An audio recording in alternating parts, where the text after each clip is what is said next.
All right, let's just jump right into it. Here's the big question.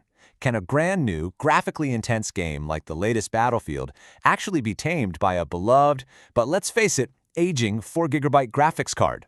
We're on a mission here to squeeze every last drop of performance out of some classic budget hardware. Is it even possible? Well, let's find out. So on one side, you've got the modern beast, a game that pushes even the highest-end systems right to their limits.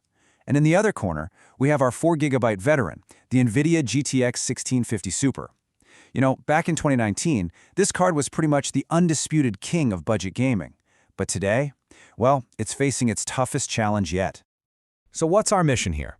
It's simple, but it is absolutely crucial for any competitive shooter. We are hunting for a stable, consistent 60 frames per second. That's really the gold standard for smooth gameplay, and honestly, we're not going to settle for anything less. To get there, we're going to follow a little roadmap.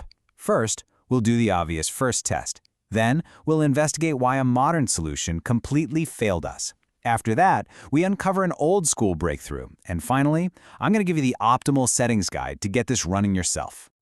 Okay, Section 1, the first test. So what's the first thing any of us do when a game isn't running well?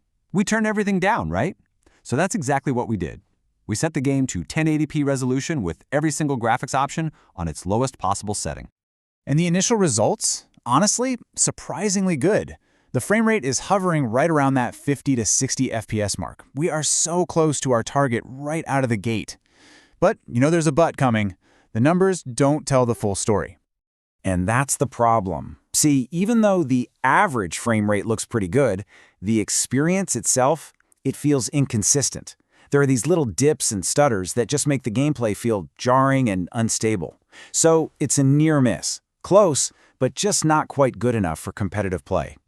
So for Section 2, we figured, let's turn to modern technology for an answer. Surely, these advanced features like AMD's FSR or Intel's XSS, they can smooth things out and push us over that 60 FPS line, right?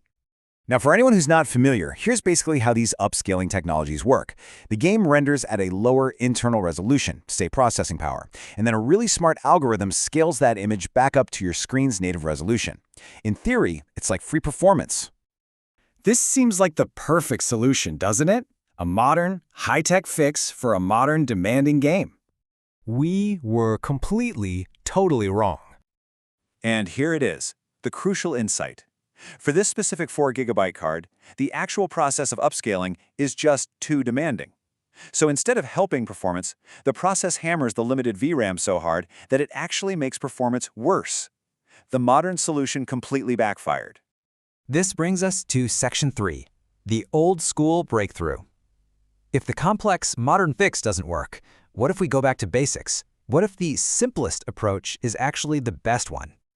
Okay, now check this out, because this slide breaks it down perfectly. You see, upscaling is that complex multi-step process with AI and all that, but resolution scale, that's the old-school method. It simply tells the game, hey, just render at a lower percentage of the screen's resolution. There's no fancy AI, no extra processing, and because it's so much less demanding, it gives us the exact performance gain we've been looking for all along. Of course, there's a visual trade-off here. Using the low-resolution scale can make the image really blurry if you leave anti-aliasing on. It's like smearing Vaseline all over the screen. The much better option is to turn anti-aliasing completely off. Yeah, you'll get some jagged lines, but the image is way sharper and clearer, which is so much more important in a fast-paced shooter.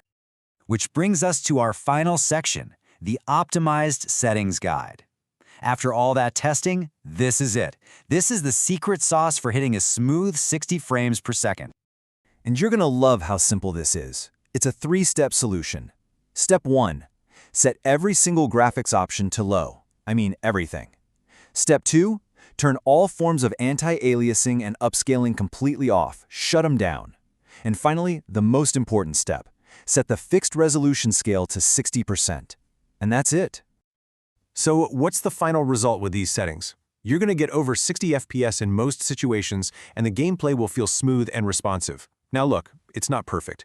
In really heavy action with tons of explosions, you might see some dips into the mid-40s. But I promise you, this is, without a doubt, the most playable experience you can possibly get from a 4GB card in this game. And this really is the key takeaway from all this. Don't waste your time trying to force these modern upscaling features to work on this kind of hardware. You are simply better off using that classic, old-school native resolution scale slider. It feels counterintuitive, I know, but it absolutely works. So, we'll leave you with this thought. As technology gets more and more complex, it's really easy to assume that the newest feature is always going to be the answer. But what this little experiment shows us is that sometimes the real key to performance isn't some complex new algorithm, it's the oldest, simplest trick in the book.